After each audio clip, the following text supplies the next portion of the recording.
Hey there guys, this is Obsidian Chill. Got another video for you today. This is coming from the DCUO test server. This is Batman Metal Part 2. This is the Batscape duo, and I'm actually going to shut up right now so you can listen to the cutscene play out. Because I made sure I actually turned up the volume for this. It's probably the only place we can meet without worrying about the Dark Knights listening in. We need to discuss our options. It's mostly a choice between bad ones. We must not give in to hopelessness, Harker. Surely this is something the Justice League can overcome. Even Earth's villains have agreed to add their strength to ours. I hear you, Jean, but Earth is sinking into the dark multiverse. The Batman who laughs has Batman and Superman. Thanagar has a giant gun pointed at the planet. And the Dark Knights and their metal-infected armies are wreaking havoc. I don't see how this could get any worse. That's an intro line, if ever I heard one. You. What have you done to Batman, you twisted freak? Is that any way to greet the man who raised you?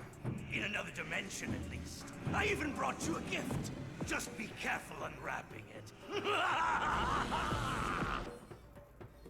You really know how to kill an exit, murder machine. Get me out of here. I will protect you. Okay, so I'm back now. I still find the Nightwing refreshed model really weird looking. Like he looks some kind of like awkward teenager look. But yeah, like I was saying, this is going to be the first of my series of videos showing you the test server like I do each time. So I'm going to have one covering, obviously this is going to be the duo. I've got the alert coming later.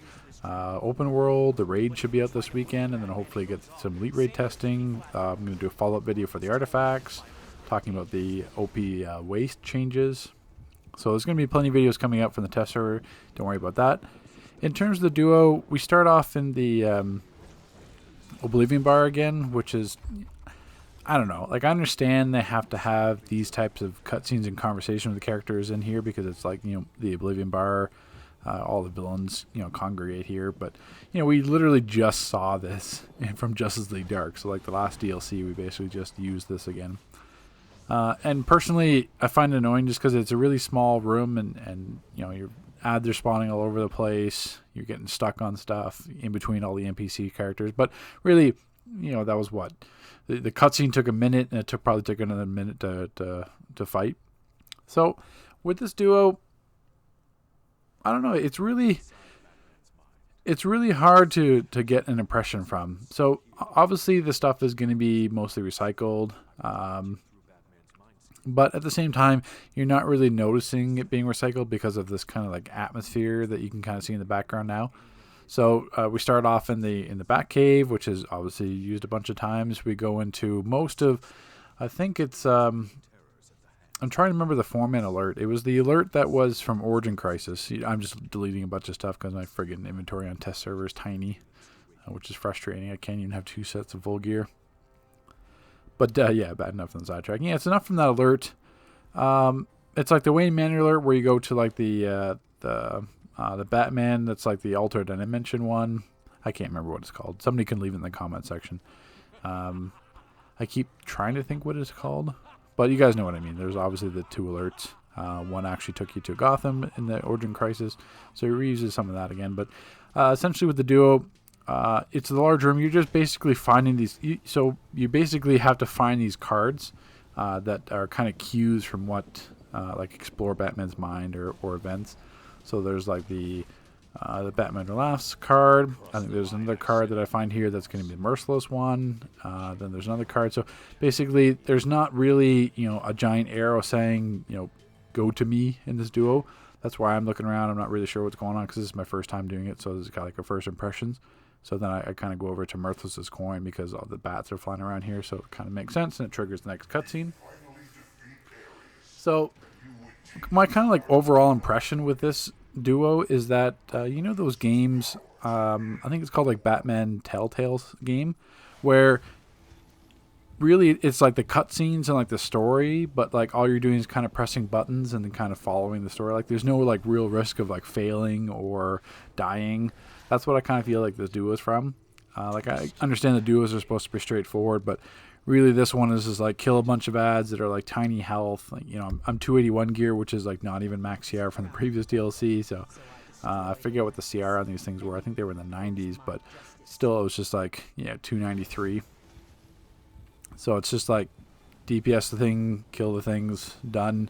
The fights are all like less than 30 seconds, and then you're going to the next cutscene. So I know these aren't supposed to be like, duo bosses, but it just feels like throughout the throughout the duo, you get that impression where like you're not really, it doesn't matter really what you do, you're just kind of completing the story. Because like the cutscene, the way they've done the graphics in this, like where it's kind of like that altered mind perception, all like the commentary in the little like cutaway scenes are all really cool. Like it's a really cool duo if you like took out all the fighting and just turned it into like a cutscene movie. So like trying to think there, like if you guys watched The Simpsons growing up, they had those like little McBain movie cutaways. Like sometimes in some of the episodes they'd have like some kind of McBain movie kind of cutaway gag. But if you like took all the series through across the season and like combined the McBain cuts, it made into like a McBain like a little mini movie.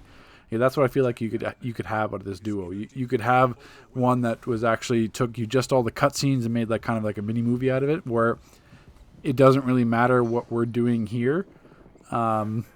You're just kind of contributing to the story.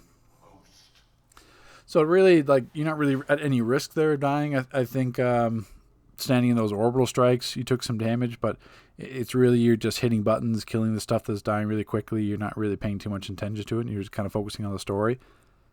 So this is like the next. This next part here. Once it loads, is actually really cool. Once it actually loads here.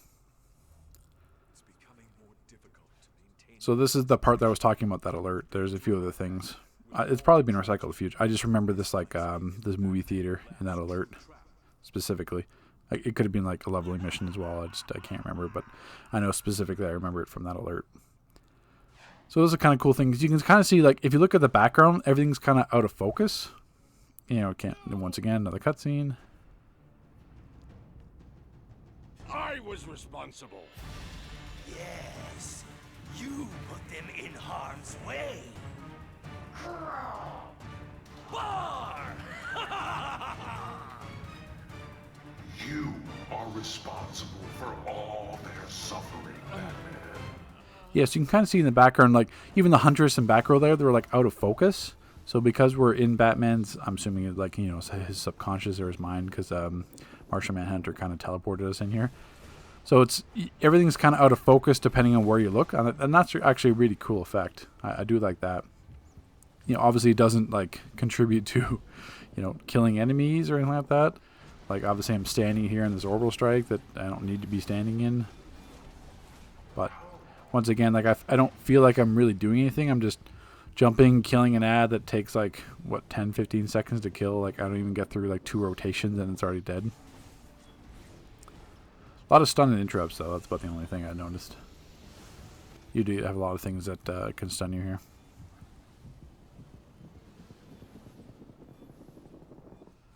But yeah, you see a little bit more after this. I guess it's a boss fight because you do get gear at the end. But when you're running down the hallways, just having that like out of focus effect is actually really neat. I don't think they've done something like that similar in content before. Once again, get a feat for, I don't even know what the feat is. It just, I didn't do anything. All I do is kill what's there, and I get a feat. So yeah, we're about to run down the hallways. You can kind of see this like out of phase look. Like as I get closer to them, they come in phase. And then like if I'm staring to my right, they're not going to be in phase. So you can kind of see that, like the questioner there, you couldn't really see it until you were up close. Like that's actually a really cool effect. I do like that. So it's one of those things where obviously they put more time into like the actual environment than they did actually putting into like the content. But I digress. It is a duo, so I can't really go too hard on them. But at the same time, it's kind of like False Idols. Like, yeah, it's recycled content. Like, it's nothing new, but the way they present it, you don't feel like it. Like, no one's going to run this duo and be like, oh, I've seen this like 100 times. Like, oh, this is so boring. Same thing when False Idols Elite. Like, yeah, that was all recycled bosses, recycled rooms and stuff, but it's not like, oh, this is so boring. Like, I want something new. You don't get that feeling because it's engaging. So I wouldn't exactly say this is an engaging duo, because once again, you're just killing all these ads. I'm sure you could even skip by these ads. I didn't actually try, but I'm sure you could run past stuff. I just decided to kill everything. So even like that ad is like, 5 feet away from me. It's still kind of out of phase. It's actually really, keep looking at it, and it's actually a neat little effect. But, once again, like 1.5 rotations and they're dead. And like, yeah, I'm rage melee, but I'm still in like test server gear and stats. I am running the crit artifact, I should say that. That's why if you're paying attention to my parsers, the crit percentage is super high. I am running the transformation artifact at 200. That artifact is just crazy. It is crazy. Crazy good. I'll be doing another video touching on what my opinion are with all those artifacts, but man, I was getting like 40k melee parsers rage single target because like my crit percentages were like 50-60%. So another cutscene.